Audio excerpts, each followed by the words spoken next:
thanks everybody. Today is July 19th, 2022, and this is a meeting of Seattle's Redistricting Commission. This commission is comprised of appointed members of the public and is responsible for overseeing the development of new city council district lines in response to the completed 2020 census. Meeting materials, minutes, and additional information are found at seattle.gov/redistricting. This meeting is scheduled from now until 1:30, and we welcome your participation during our 2 public comment periods.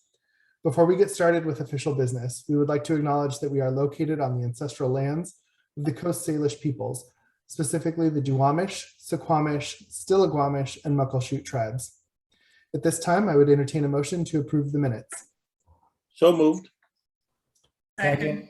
And seconded. All those in favor of approving the minutes? Aye. All those opposed?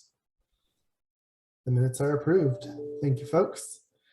Next, in an effort to share with the public that the commissioners are receiving and reviewing your comments, we ask at the beginning of each meeting to affirm review of received comments. Commissioners, have you received and reviewed the public comment tracker, public comments as listed in the tracker? Chair Juarez, I wanted to make a quick comment about the agenda. Sure. I was wondering if it might be appropriate to add an agenda item to begin discussing what sort of public forums we would have after August 2nd.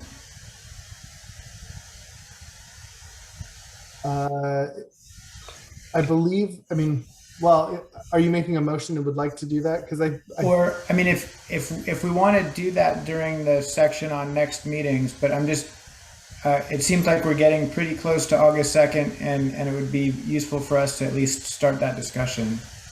Yeah, I think we're going to talk about it during the next meeting section. And then also we had initially said that we were going to make time during the retreat to also talk about that. Okay. I'm happy to do both. Great, thanks. Yeah. So just going back a bit, commissioners, have you received and reviewed the public comments as listed in the tracker? Yes. Again, a quick question. The most recent public comments I see are from the last forum, so I'm assuming we haven't received any since then. Is that right?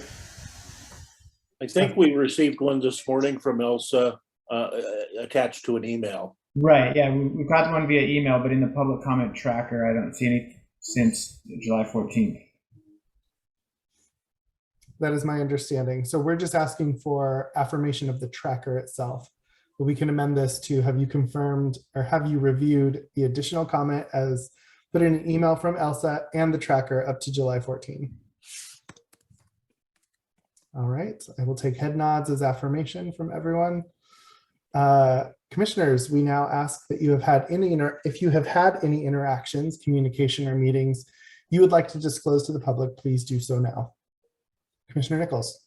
Thank you, Mr. Chair. So a week ago, I met with the redistricting coalition that has been lobbying us over the period of time that we've been meeting. We had a very good discussion. They had a specific map, which I think they've now shared with all of us through Elsa. I showed them the map that I've been working on with the 2 districts side by side in the north end. So we had a very good conversation, but they are a lobbying group, and so I wanted to make sure that I disclosed that I had met with them. Thank you so much.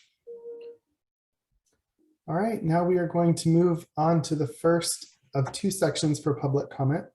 This is an opportunity to share directly with the commission your preferences in creating maps, your community, your individual priorities, and about how well the current council lines represent you in your community. We hope to hear if you have specific suggestions on where boundaries should be placed and the major priorities you hope we hold while we make our decisions in just a few weeks. Each speaker will have, we have in the past done 2 minutes. Because this is our last regularly scheduled business meeting before the retreat, we're going to expand that comment time today to 5 minutes with the option for additional time to accommodate as many people as possible.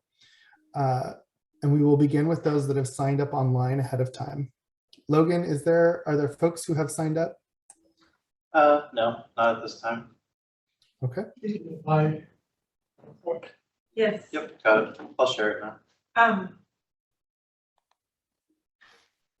Do you guys get it? We got one person on in person. Great. Who has a PowerPoint to share with you? All right. Looks like is that Greg? Yeah. All right, Greg, you have 5 minutes today with the option for great. additional time. We're going to ask that you shoot for the 5 minutes though. So your time starts when you begin.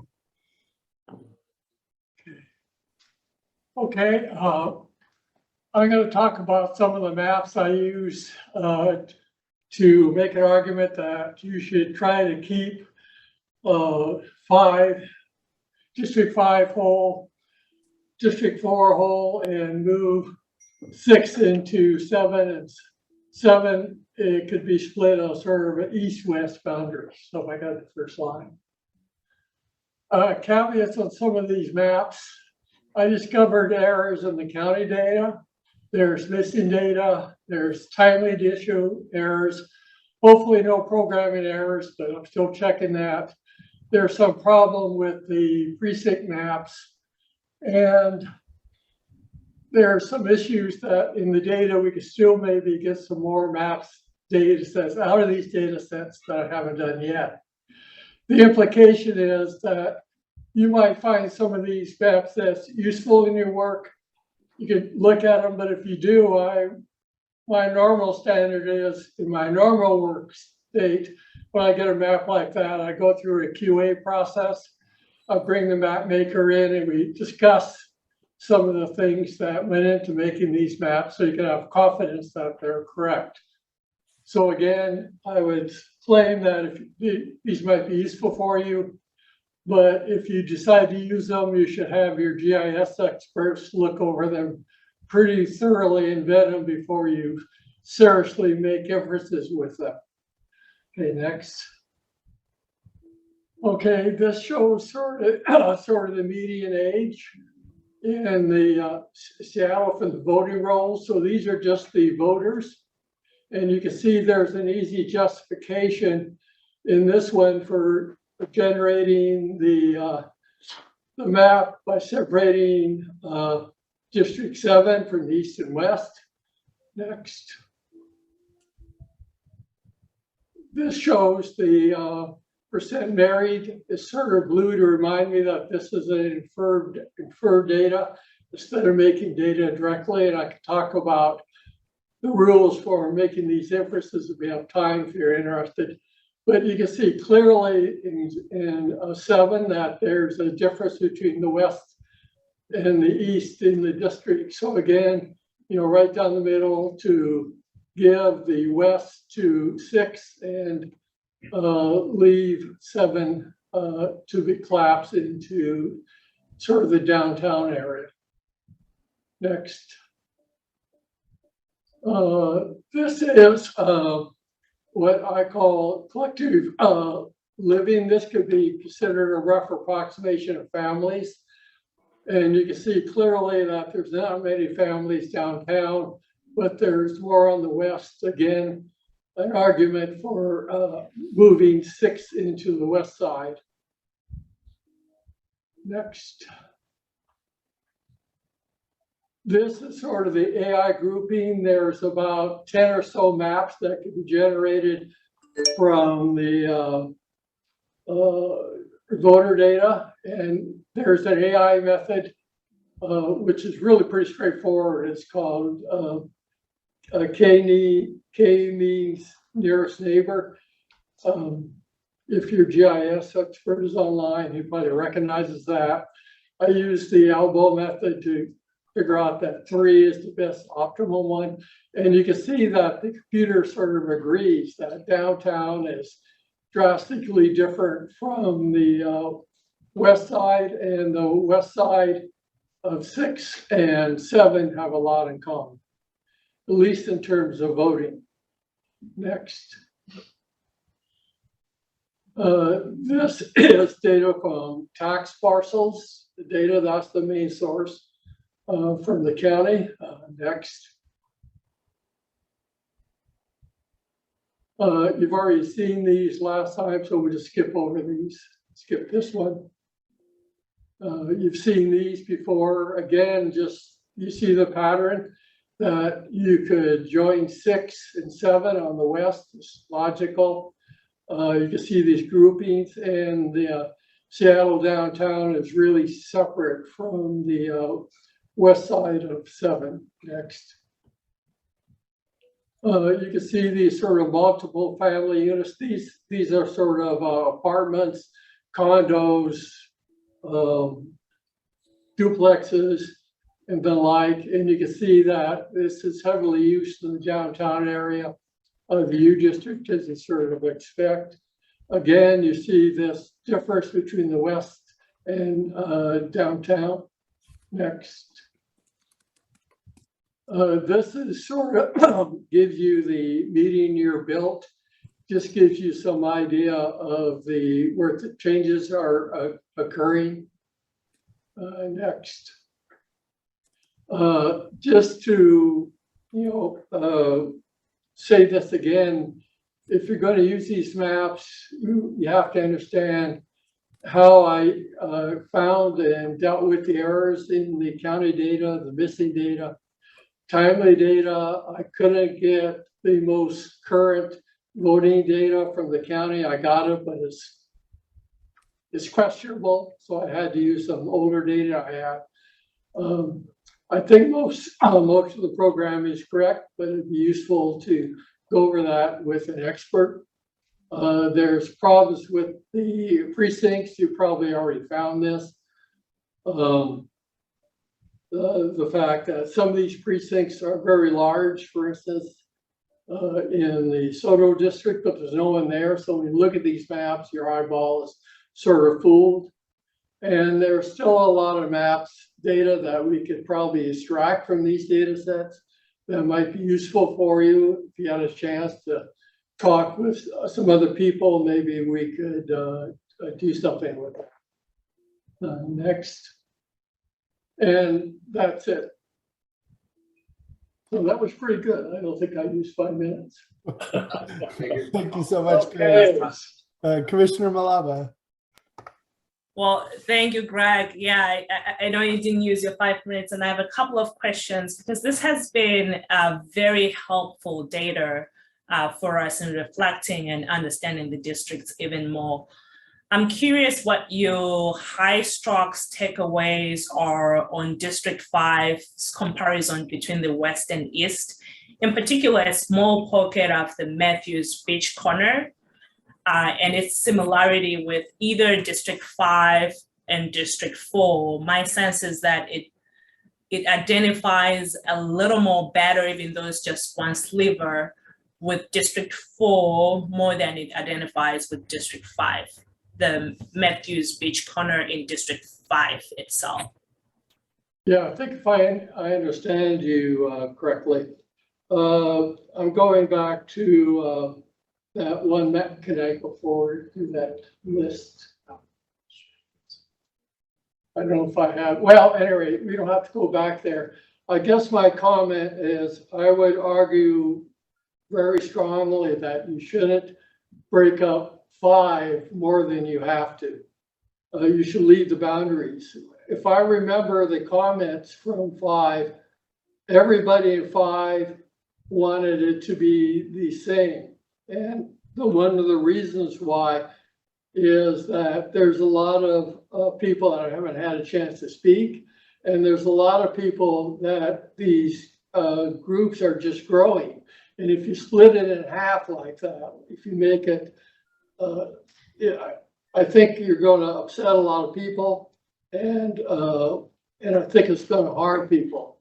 And 4, I think you're talking about that little hunk to the north there.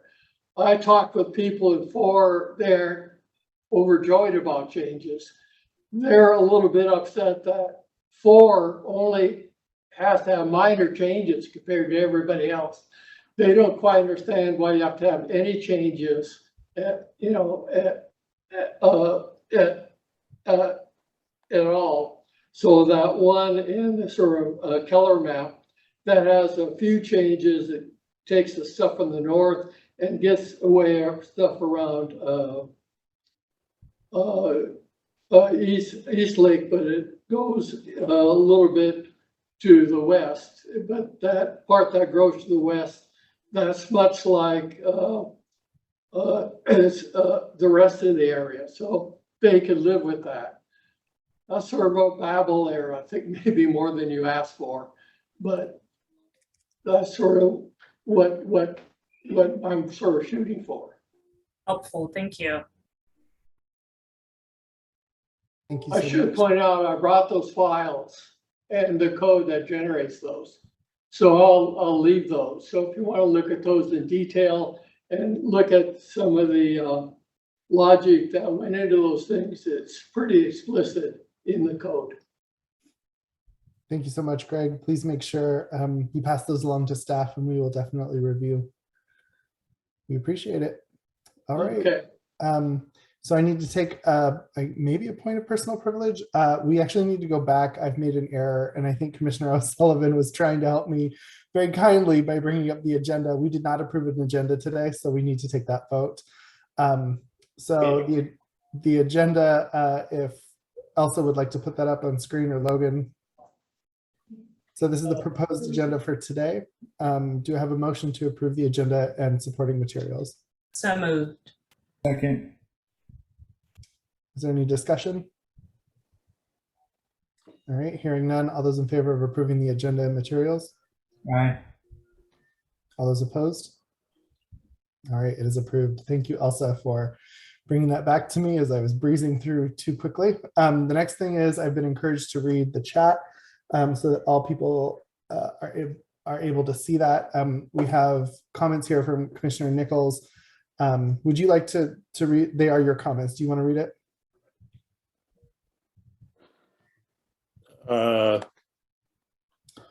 Concerned about the new COVID strain? Oh, yes. So just putting it out there, my daughter and her family have all gone through COVID this week, including the three little ones. So we've done a little research. The current COVID variant is extraordinarily transmissible, also interacts the main therapeutic medicine for it interacts badly with a lot of medicines, apparently. So I'm just saying if it continues to get worse, if the trend is looking bad, then I think we should, as we approach August 2nd, at least question whether in-person and indoors is safe. So I'm just raising a little bit of a red flag. I'm looking forward to meeting you all in person for the first time in many cases. But I also think it's important that we stay safe. We've already had one of our staff people who came down with COVID. Let's just keep an eye on it. Thank you. Yeah, absolutely. Commissioner O'Sullivan, and then we're going to go back to public comment. Yeah. So I if I remember correctly, we've agreed to all take a test the day of the event. Is that? Oh, did we? Okay. Oh, I think we did. We did. Okay. So I Thank think you for the reminder. that would be a helpful precaution. Acknowledging that if any of those tests turn out positive, we probably want to have a backup plan, both for any commissioner to be able to attend virtually, even if everybody else is in the room. Right.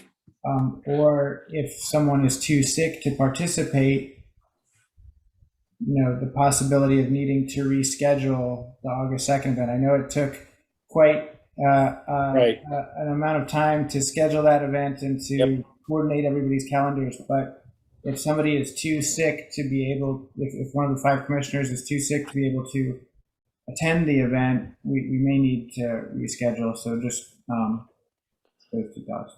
Hopefully not, but absolutely. Yeah. I agree. All right, thank you for that moment of transparency as you read the chat. We will continue to do that as they appear. So back to public comment. Are there other folks on the line or in person with Elsa at City Hall who would like to give public comment at this time? All right, seeing and hearing none. There will be a second period of public comment. We will come back and make this call one more time in this meeting. So I would like to move us on to the discussion we were just having about that retreat. Well, the purpose of the retreat is to assemble all public testimony maps input and in collaboration with district consultants, begin the process of creating a shared map that we will then take to the public for additional feedback before finalizing later in the early fall. During our last meeting, we reviewed the proposed agenda and asked staff to make revisions. So at this time, I would like Elsa and Logan to pull up the revised agenda so we can discuss and finalize that. Is that available?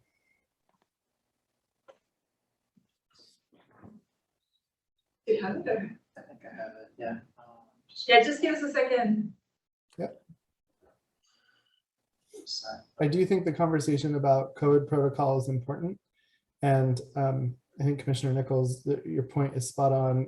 You know, Elsa or Logan, whatever COVID requirements or instructions that you're going to ask of members of the public, if we can get that up on the website as soon as possible, so folks know what to expect, that would be really helpful. Commissioner O'Sullivan. And just on COVID protocols, so in addition to testing day of, I think it probably makes sense for us, to the extent possible, to wear masks and be socially distant.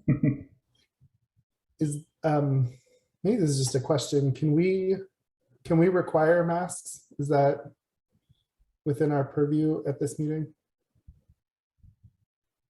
We cannot.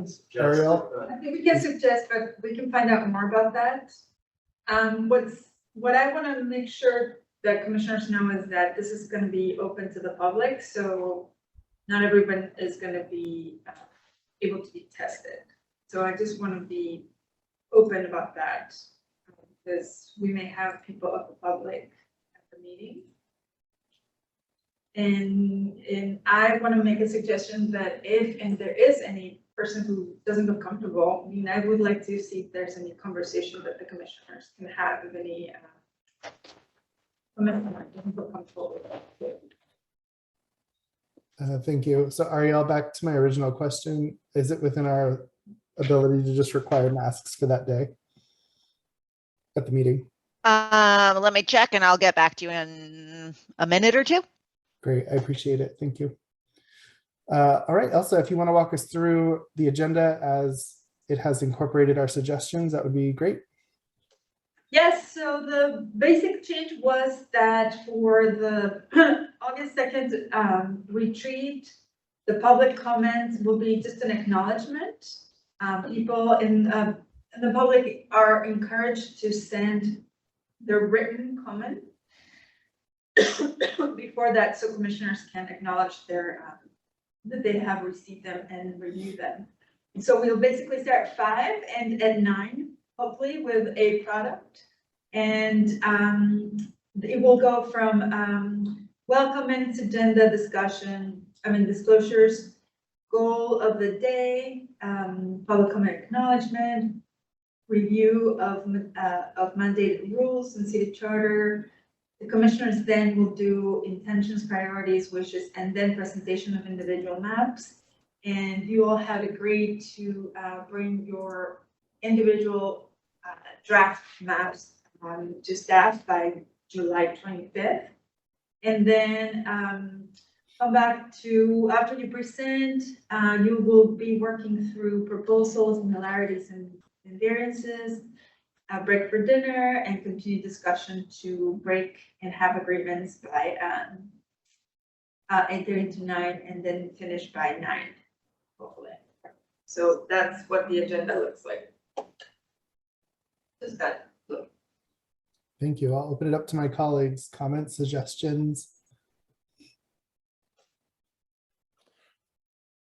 Commissioner Nichols. So have we set the deadline for the written comments prior to the session? Should we? And if so, what should that deadline look like? And how do we let the public know this is an opportunity to directly provide input for the working session. I know it was asked, I think, at the last meeting, Mr. Chair, when will that notice be? And If I remember correctly, I thought we had said the 20, or was it the 25th? And I think has that we been, urged people, yeah. has that been communicated out, Elsa, to folks? So the proposal is that we can do a press release letting the public know that the 7 forums have been done and that now the commission is going to be moving to this retreat. And then in that release, press release, we can inform them of this deadline and that the commission will receive public comment in written for this meeting. And the reasons why, we can explain that. And also, and if we get to it and we have that, to let the people know what the process will be for commenting and reacting and receiving feedback from the public of whatever product comes out of this retreat. Okay. So maybe this dovetails with Commissioner O'Sullivan's comments earlier around the forums after this retreat, and maybe planning it at the same time might be helpful so that that release can include those dates as well. Does that sound acceptable, Commissioner O'Sullivan? I'm not sure I understand. So you're suggesting in a press release that would both cover our request for public comment in advance of the August 2nd meeting, and then in the same press release, information about when our public forums are going to occur after August 2nd? That would potentially, that's the hope. Or I don't know. That's just me speaking as like, it might be timely to also say there's these things that happen after the retreat. Yeah, I mean, I think if we have a chance to talk about start pinning down dates, or at least a range of dates when we'll be holding public forums after August 2nd, if we can start that discussion today, that'd be great. Okay. I'll do Commissioner Nichols and then Ariel. I'll defer to Ariel if she's got a response to the question that was raised. Sure. Just to say that our office has done some work advising on this, but it is legal advice, and so I'll be sending it out. It's privileged legal advice, so I will be sending it out to the commission via email. Okay, thank you. I appreciate it. Mr. Chair, I had a request for the retreat, and I was wondering if staff could put together a package for each commissioner that includes the maps that have been submitted by members of the public printed, so that we can have those in addition to the maps that each of us is going to provide by the 25th. I mean, I know it's several. I don't think it's more than several, but I think I would find that useful as we are talking through the differences that we have. They might shed some light on ways to resolve some of those potential conflicts. Elsa, is that something that you can? Great, thank you. We can work on that, and I will take this opportunity just to say that if there's any other requests for printing any maps in color, large, however, please let us know so we can start working on that. As they take a little bit of time, and we could have a printer right there to help us with it, but it would be great if we could have it ahead of time. Thank you. Other comments, Commissioner Malaba? Yeah, I was going to speak to the package point that Commissioner Nichols raised. I think that would be helpful. I would encourage also in including in the packet more recent map proposals that are in line with where we are. I think the comments that we have from earlier may have been referencing to the initial example drafts, but some of the newer ones are more reflective of where we are in process. So the packet is manageable and can be digested in the meeting.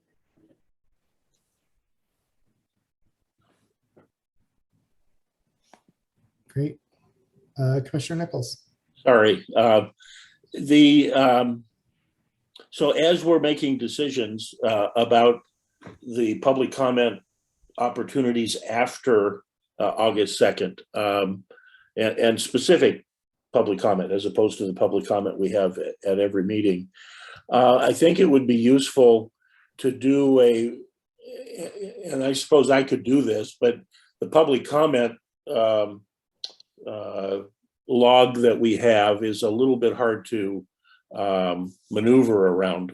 At least I'm not familiar enough with that program to do it easily. How many people have commented? Because we've had a number of individuals who comment many times, and it's quality comment, and this is not a complaint, but I think the number of people who have commented is pretty limited. I think we found that in the North End districts in particular, there were very few members of the public who took the time to join us and comment. So I don't want us to set up another 7 public forums if it's 8 or 10 people. So it'd be useful to me to see how many people have commented over the time that we've been meeting, and how many people participated in our forums.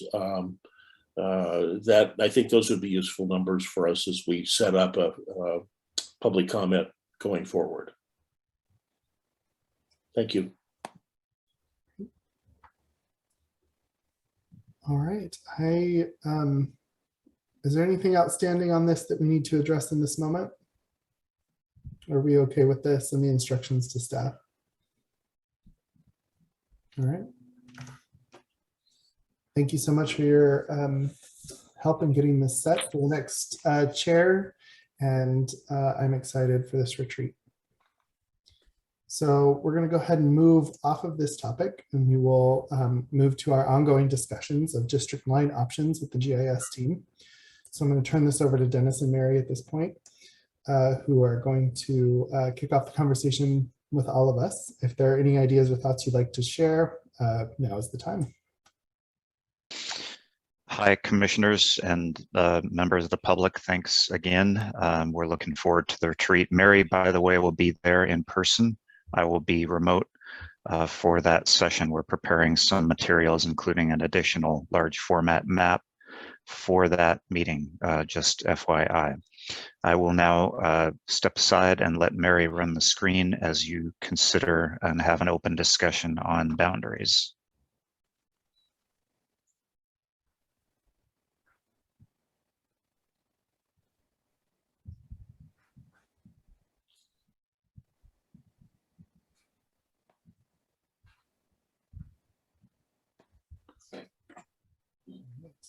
So anybody with anything pressing that they'd like to talk about? I know we are deep in creating our maps that we're bringing forward. So, you know, I do not expect a robust conversation today, given how close we are to the retreat.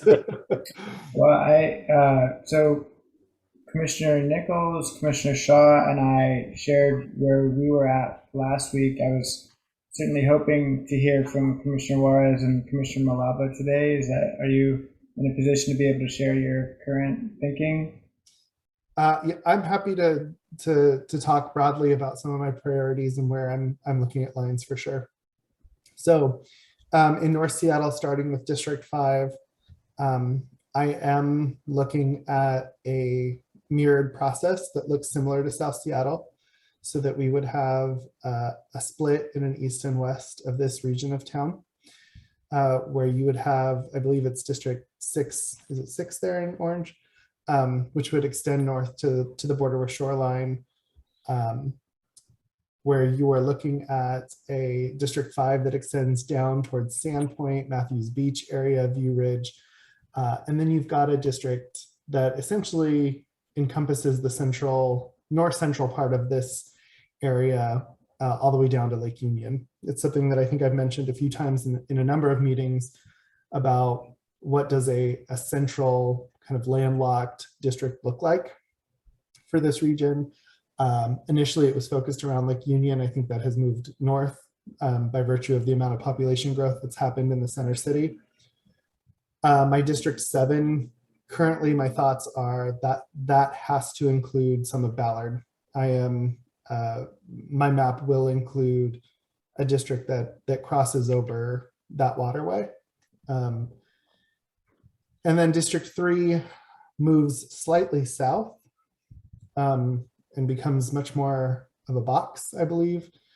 I had initially had a preference for District 1 to extend and have a hook into downtown in order to preserve the International District and Yesler Terrace as two neighborhoods that would be in District 2. As we've gone forward, in my opinion, I'm not sure that's possible. So I do have Yesler in District 3. The International District and Beacon Hill are preserved within District 2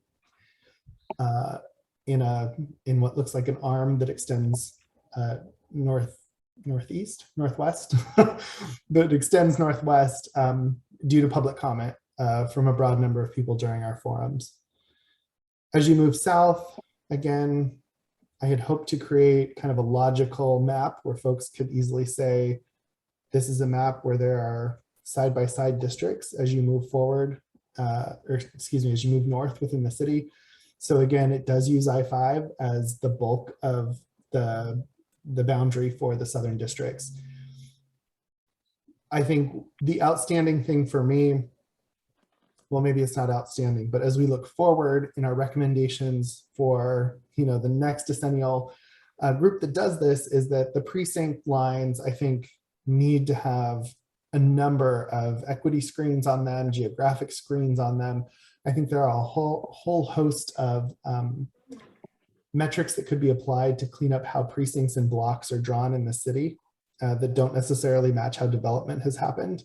I think that's most prominently found in the Soto area as you move down towards Georgetown.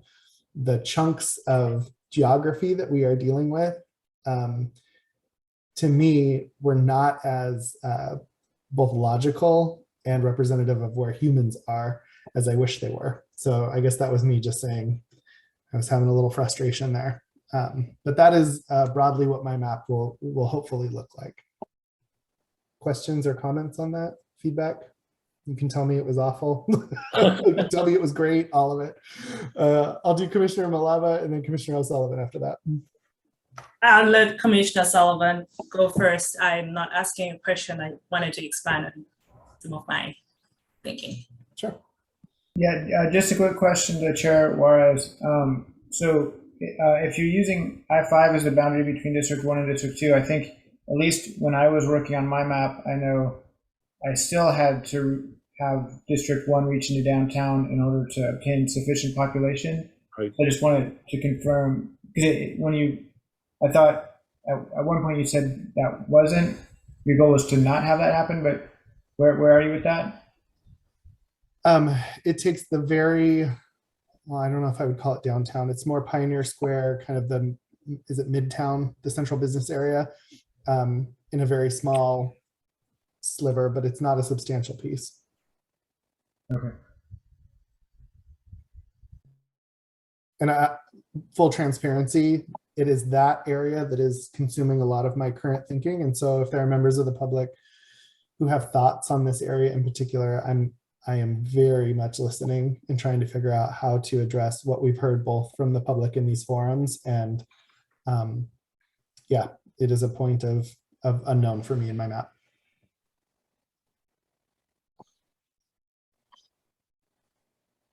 All right. Commissioner Malava. Thank you, Commissioner. I'll also talk through my considerations, and I do have a map that's close to sharing, but I don't have that in the account for Mary to pull it up. In terms of District 5, I have been listening to this split by I-5, and I haven't gotten there. I think just listening to the community, some of my considerations are keeping it close to what it is now, but moving a little bit south. But in the Matthews Beach pocket here, because I do see some similarities of Matthews Beach with Sandpoint, etc., moving just a small piece of that into District 4, and then preserving Wedgwood, Maple Leaf, and most of the BIPOC communities all intact in District 5. And then moving to the west side over here, pulling some of these pieces of Crown Hill and North Ridge or Blue Ridge into District 5 to make up the population size to be about 105,000. And there's a pocket here that I know Mary actually saw your comments and was intrigued that you're also a District 5 resident, and you were commenting in your capacity as a resident about the car cake park splits that we currently see for some of the residents, and wanting to make sure that that is incorporated all into one district. So we would have all of that fit into a District 5. Then moving down to District 6, that would mean that the pockets of the Loyal Heights, Green Lake, Finney Ridge all stay within District 6. Then in terms of District 4, there'll be portions of it that do pick up a little bit more of that East Lake or Montlake silvers here to make up the population numbers. I am interested to hear more about the thinkings that folks have been considering around the landlocked version. I'm not sure that I'm at a point of conviction that that is the direction to go, but my changes have just been picking up populations here in the Portage Bay area, as well as East Lake and some pieces of Montlake. For District 3, now I have to remember where my notes are for District 3. I'm mainly keeping the central district really intact, and that's still really to my understanding of what the central district is, and keeping Lechai and Atlantic all pulled together in one place, as well as First Hill. For Yesla Terrace, for me, that goes more to District 2 currently. So the map version that I have has Yesla Terrace staying in District 2. And my understanding has been that the community has built consensus in terms of what the best fit of that area really is. And Yesla Terrace seems to have closer ties to the south end of Seattle, and having it be part of District 2 demonstrates the ties and the relationships of the immigrant communities that are very present in Yesla Terrace to South Seattle. So that would mean for my District 2, I would have Yesla Terrace be there, the ID be there as well, and keep Beacon Hill really wall, and then move down a little bit, having picked up Georgetown would go into District 2 fully, as well as some of the industrial district areas. In terms of District 1, moving it west has been the approach so far, to really have more people being added in terms of number. I had wanted to pick up some of the downtown areas, and I think I do have a vision of the map that gets closer to that, but it's harder to do so without cutting through some of the ID areas or touching a little bit more on Pioneer Square. I am still interested in the Pioneer Square definition. I don't think I've gotten that to really clarify and help map how to be sure that Pioneer Square doesn't get pieced into smaller pieces as we consider the final lines. So those are the high stroke plans around my map so far. Commissioner O'Sullivan. Can you help me understand? Can you say again, Georgetown and the industrial district are gonna remain in District 2, or you're moving them to District 1? What was that? In District 2. Okay. Yeah.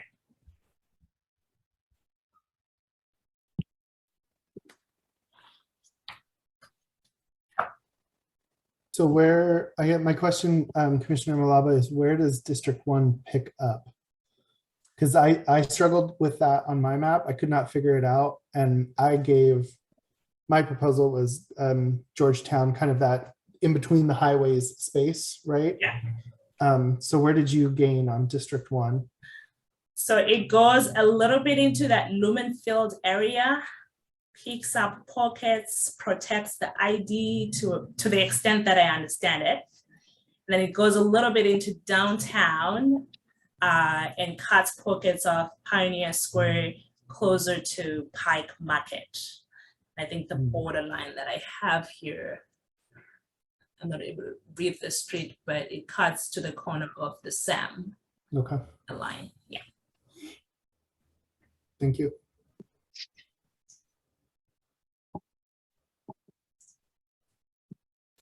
Other questions or comments?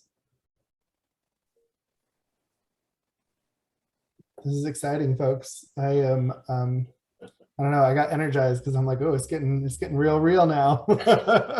Yeah. Well, I'm curious to hear how folks have been defining the Pioneer Square area.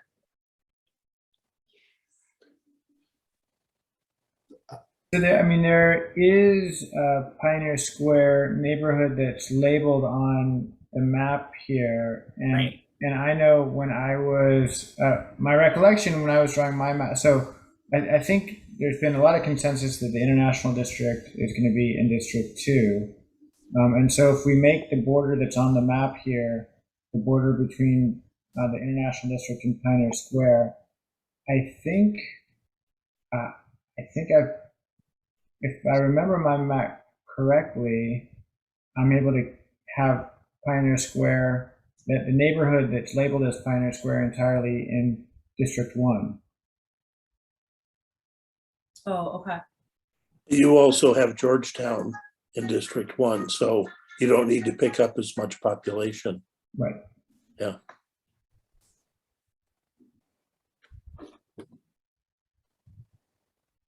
Other questions, comments here?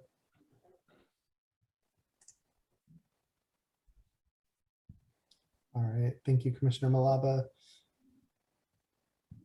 So at this time, I'm going to go ahead and move to our discussion on the next meetings. Or do we have public comment next? I'm sorry, I lost my agenda here. Yeah, no, I think next meetings is the next item. Yes, thank you. So our next meeting is a public forum scheduled for July 21st at 5:30. It's at City Hall in downtown Seattle and will serve as the final public forum before our retreat on August 2nd, which is also being held currently tentatively at City Hall. Our next regular business meeting is July 26th at noon. Details will be available at seattle.gov/redistricting. Elsa, can you just confirm that that is correct? That's correct. Great. So thank you so much. So at this time, it is now my, oh, was there additional? I just want to confirm and ask you about the August 2nd regular meeting to make sure that we are not having it on the midday. So that we will just have it, we will not have that meeting and then we'll just have the retreat. That's my understanding. Just want to make sure everyone Makes agrees. sense, yeah. Great. All right, so it is now my turn to hand off the chair position. As you know, this Wait. is Ah, Sorry. Go ahead.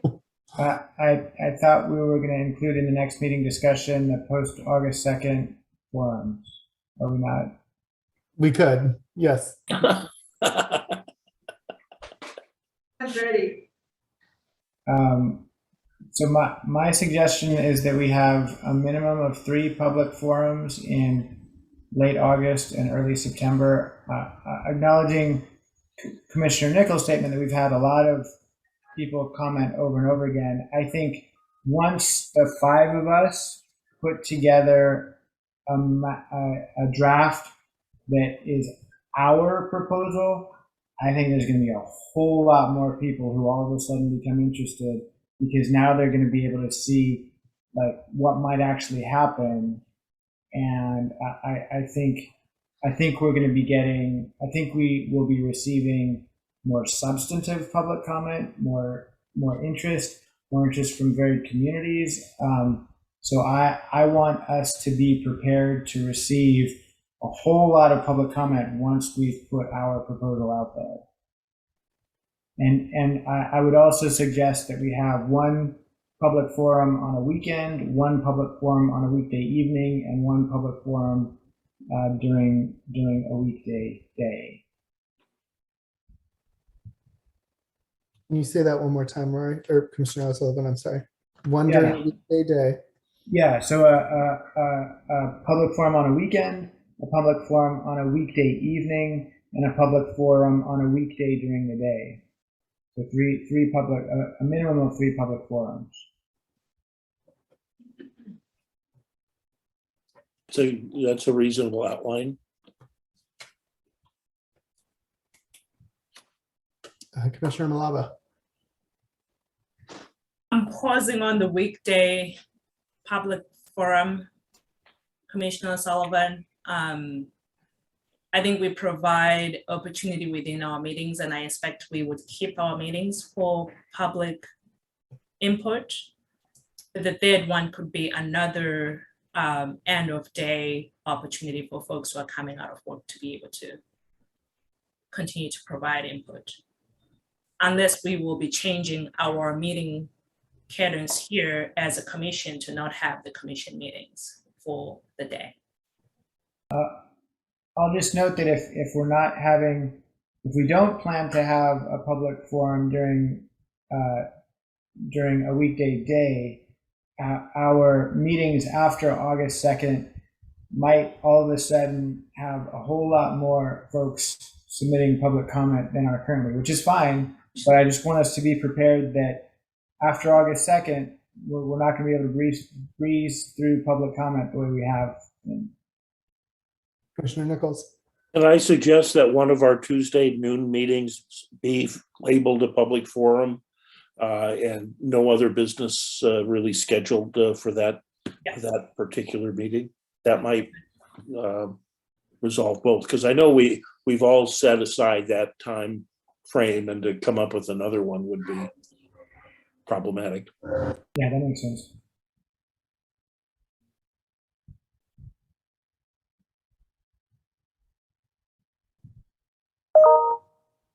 Sorry about that. Lots of motorcycles happening right now near my home. So I agree with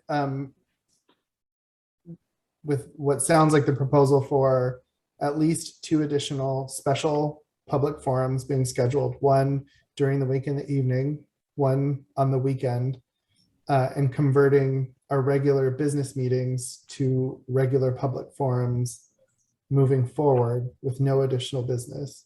Well, one of them anyway. Or at least one. Yeah. Okay. That sounds reasonable to me. Is that a proposal that we should vote on? Elsa? Hands up.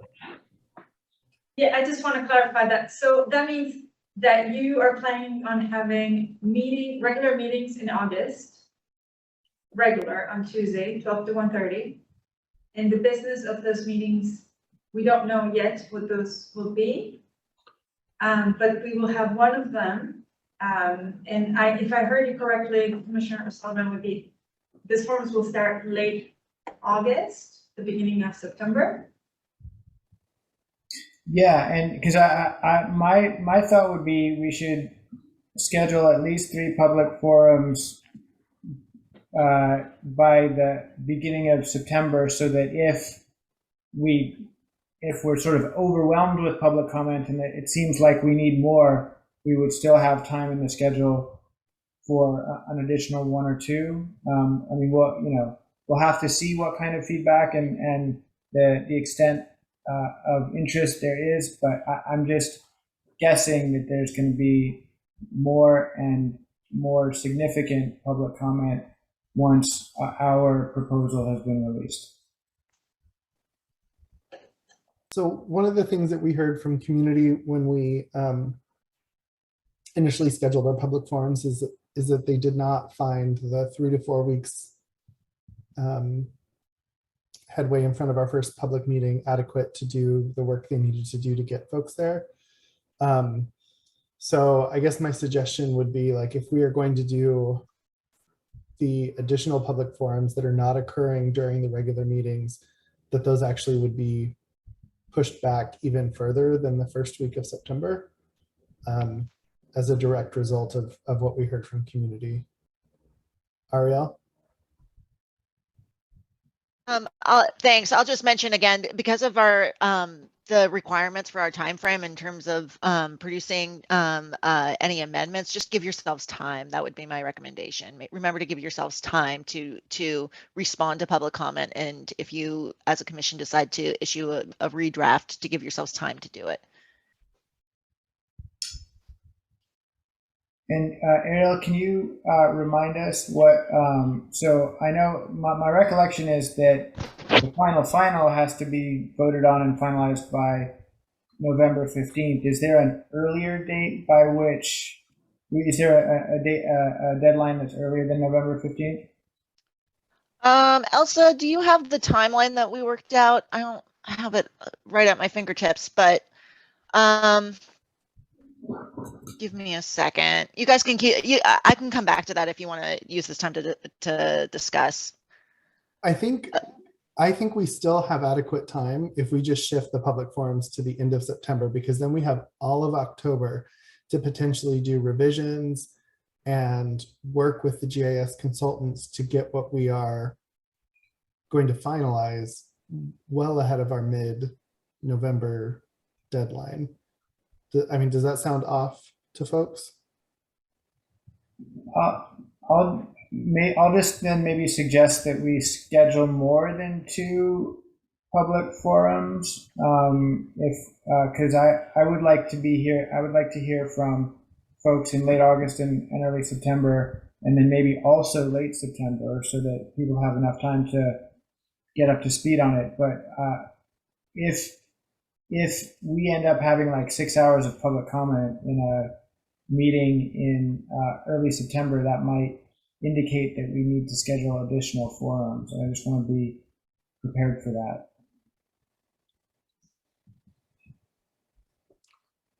So you're, Commissioner O'Sullivan, you're suggesting we hold the meetings relatively shortly after August 2nd, and then if we need, we have September to do further public outreach. How about this? How about we schedule maybe 3 forums, like 1 late August, 1 early September, 1 late September, so that for the late September forum, we're giving people a lot of notice, but that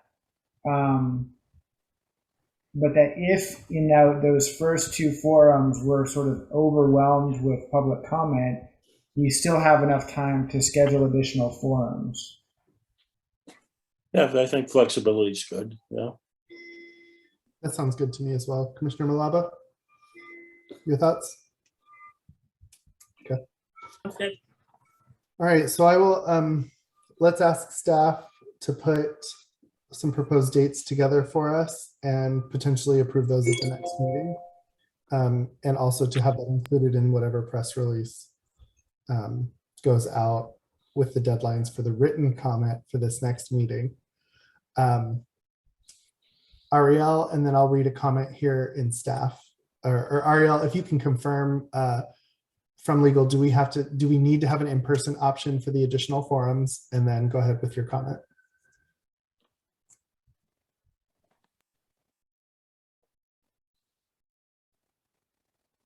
Did we lose you? Sorry, I was on mute. Yes, as open public meetings, they need to be in person. There needs to be an in-person component. So just to circle back with a couple of requirements in terms of when these feedback sessions need to be. So there needs to be a meeting with opportunity for public comment within 10 days of publishing the draft plan. So that might be the regularly scheduled meeting during Tuesday from 12. That might be and holding that open as a public forum, weekday public forum might be a good option for that. And then I just want to say at the end, there needs to be, let me double check the language, but if you're amending the plan, you need to provide as much a week in order before the plan is submitted for a last round of public comment. So just keep that in mind. So any kind of last changes need to be done a week before the deadline in November. Well, I will leave that to a subsequent meeting to plan what the final weeks will look like. All right, so we're okay with this plan moving forward with the forums we have set for late August, early September, late September, with one happening within 10 days. I'm just repeating what we've agreed to here. All with the option that there would be additional forums potentially scheduled after any revisions made, but no less than 10 days before the deadline. All right, I see smiles, I see nods. We have agreement, folks. All right. Thank you so much for helping us get clarity and adding additional public comment periods for this work. Are there any other last questions or comments on meetings and scheduling? Mr. Chair, thank you for that. I'm wondering also if you could take that and put it on a calendar for us so we know what our hard deadlines are each way. Yes, and maybe what I can do is next time I can come up with a proposal for dates that include all of them and see if they work with your schedules. Great. So this will be an item for next meeting. Thank you. Great. Commissioner Malaba. Just confirming that we have an October or November date for the final map that was already set. Correct. So I remember from presenting that we're saying save the date for. Yeah, I think there was an October date and then we file it 10 days later or something. Okay. I don't have the dates.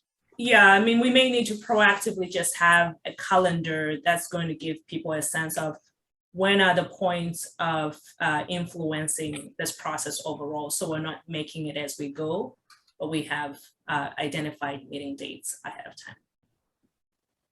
I think that's an excellent idea.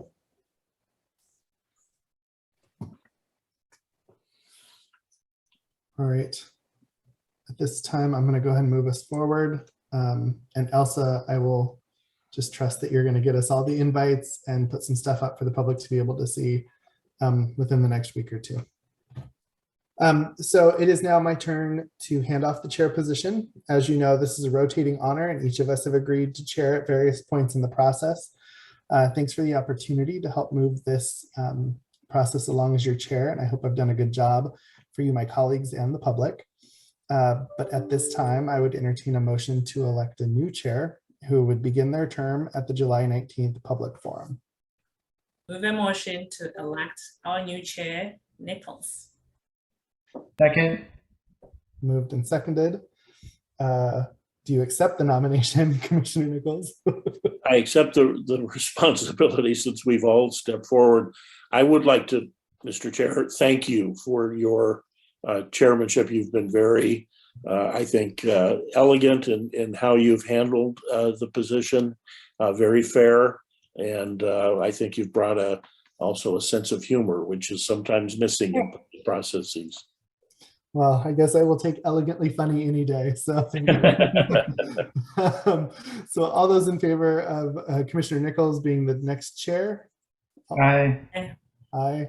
All those opposed? It is unanimous. Congratulations, Commissioner Nichols. Thank you. And I hope to step into the large shoes that you leave behind. Thank you. All right. Thank you so much. So now we're going to move into the second of two sections for public comment, our last one today. Each speaker will have 5 minutes because it is our last meeting before the retreat, or excuse me, close to the last meeting, with additional squish time afterwards. So is there anybody who has not already given testimony that wishes to speak first? There's one person that is being promoted to panelist at the moment. Great. All right. Andrew, the time starts when you start speaking. And if you need additional time, we can allocate up to 2 minutes, but please do shoot for 5 and we are eager to hear from you. Awesome. Thank you. Before I get started, could I have screen sharing privileges? Yes, hold on. You good? There, okay, should be able to do it. Cool. All right. Thank you. I see it. Okay. So, hi, my name is Andrew Hong. I'm a statewide coordinator of Redistricting Justice for Washington, and I will be using my public comment time to go over Redistricting Justice for Seattle Coalition's final map proposal. You all, I think I've sent the commissioners, or at least the commission email and Elsa, a PDF with this map, all the related files, and a report that details this commission map or this city map proposal. And yeah, I thank you for this time to be able to quickly go over this map. I'll try to shoot for 5 minutes. I think I'll start out going over I'll just go in like order of districts. So District 1, we chose to keep all of West Seattle and South Park intact into District 1.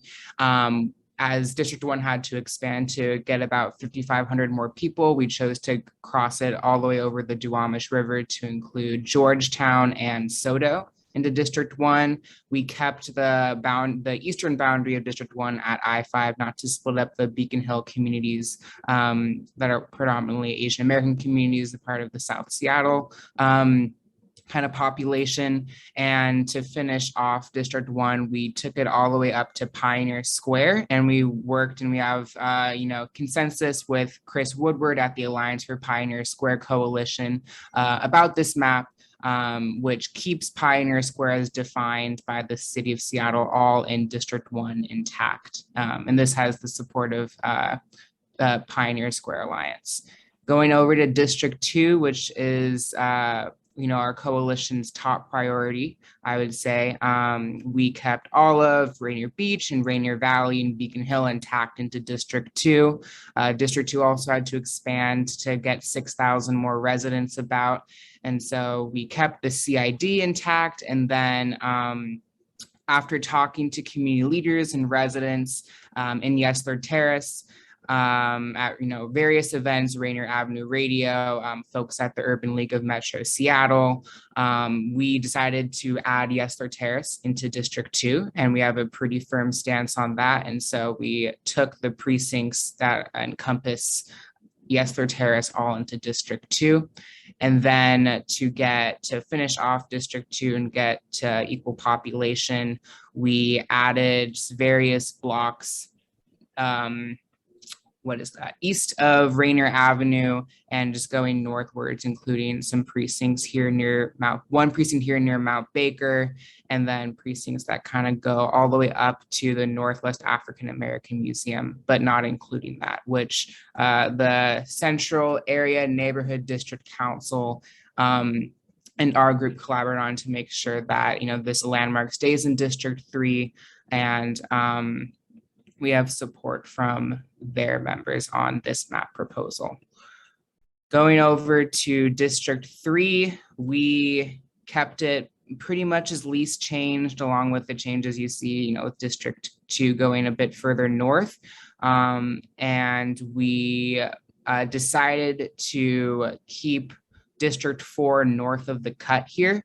And so District 3 encompasses all of Madison Park, Broadmoor, Portage Bay, and then most of East Lake. Unfortunately, East Lake had to be split a little bit just to get equal population. All of the districts are within 1% population deviation of each other. The largest district, I believe, in our map is District 5, and the largest might have been District, I forget exactly what the numbers, but they're all within 1% deviation of each other. So that is our District 3 proposal. For districts, I think I'll just go to District 7 over here. We tried to keep the downtown neighborhoods together in District 7 as possible. Of course, we had to compromise with Pioneer Square and arguably First Hill here, but all of the business district and Belltown and South Lake Union is all in District 7, along with Lower Queen Anne and Queen Anne itself, and going all the way up into Interbay. And we did this to try to, realize that the largest population growth in this city and in this district is in the South Lake Union, Lower Queen Anne downtown area. So we wanted to make sure that those communities weren't split up, but were, centered in the process of redrawing District 7, which had to change quite a bit due to population growth. So that was our decision to make sure those communities weren't split and instead put Magnolia into District. Okay, I'll speed up on this. And to put Magnolia into District 6. So District 6 was our choice to move the one North End district south of the cut. And we did this for a variety of reasons. One, coalition members from our coalition who lived in District 7 thought this made more sense. And it also kept, the growing renter and youth population District 7 together in District 7. And also a lot of Magnolia families go to Ballard High School, which is in District 6. And then Districts 4, 5, and 6 are, we got less community input and our coalition members know less about this area. So we're not as certain about these specific boundary lines, but we decided to keep District 6 all west of Aurora Avenue as kind of a barrier there. And then District 5, we made sure to keep, BIPOC communities that are quickly diversifying all together in district. Yep. I just want to make sure that we can add some time, Commissioner Chair. Commissioner Chair, can we add some time? Sorry, I was on mute. Andrew, do you think you could do 1 more minute or do you need more? Okay, we'll do 1 more minute. Thank you. Thank you. Awesome. So we kept, the diversifying communities out in like Aurora Avenue and Northgate and Lake City all together as a community of interest. And then moved District 5 appropriately kind of southward in a horizontal fashion into District 4, which keeps the U District, Laurelhurst, Ravenna all intact. And also District 4, as District 6 had to expand south, we moved it further west to include Green Lake and all of Wallingford and a bit of Fremont, while keeping it east of Aurora Avenue. Cool. And that finishes our map. I'd love to answer any questions. And also I invite all the commissioners to read our report that includes all the community input that we got, as well as some more explanations in detail. Thank you. Thank you so much, Andrew. Commissioner Nichols. Thank you. Thank you, Mr. Chair. Andrew, thank you and the coalition for all the work that you've put in throughout this process. It's been very helpful, I think, to all of us on the commission, and has gotten us thinking in different ways than perhaps we came into this process. I've got a specific question, and I think I could probably answer it, but there is a historic connection between Georgetown and South Park, and you acknowledge that by reuniting them within the same district. But there's a similar connection between Queen Anne and Magnolia. They shared a community newspaper for generations. They also shared a high school and I guess now share Ballard High. And so I'm wondering if there was any conversation about splitting Queen Anne and Magnolia apart in your map. Yeah, I'm off. The conversation kind of was not just about whether, we should split Queen Anne and Magnolia. I don't think our coalition necessarily wanted to do that. It was more of also a comparison, does it make sense to split parts of Montlake and Madison Park away from District 3? And we thought that it made better sense in terms of a neighborhood and community of interest perspective to loop Magnolia into District 6. Okay, thank you. Yep. Of course. Andrew, can you just zoom out 1 more time so we can get a city view? Thank you. Of course, yeah. And also finish your sentence, go ahead. Okay, yeah, this map was unanimously approved by our coalition members. We collaborated with several community organizations that are listed on our website, from South Park to the CID to the Central District, Rainier Beach, especially kind of districts 1, 2, 3, and 7. Great, thank you so much. My only question, and thank you for all of the materials you've sent along from the coalition. As Commissioner Nichols said, it's very helpful. Can you zoom in on the line between 6 and 7 at the cut, right where it kind of has that triangular, thank you. Yep. All right. And you've submitted this map already to us? Yeah. Great. Cool. Thank you very much, Andrew. We appreciate it. Are there other Awesome. questions or comments for Andrew before I let him go? All right. Thanks again. Great. Thank you. Are there other folks here today that would like to give comment who have not already done so? I'll do one more call. Is there anyone at this time that would like to give additional comment? Kudos, jeers, we welcome it all. So how many kudos? All right, hearing none, that concludes our business for today. I'd like to thank you all for spending part of your day with us and your afternoon. We know that this is a busy time, and we appreciate your commitment to making this as representative and accessible for all. So I would now entertain a motion to adjourn. So moved. Moved. Is there a second? Second. Moved and seconded. All those in favor of adjourning? Aye. Aye. Aye. Opposed? All right, this meeting is adjourned. Thank you all.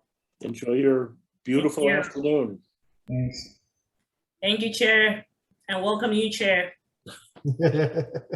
Thank you.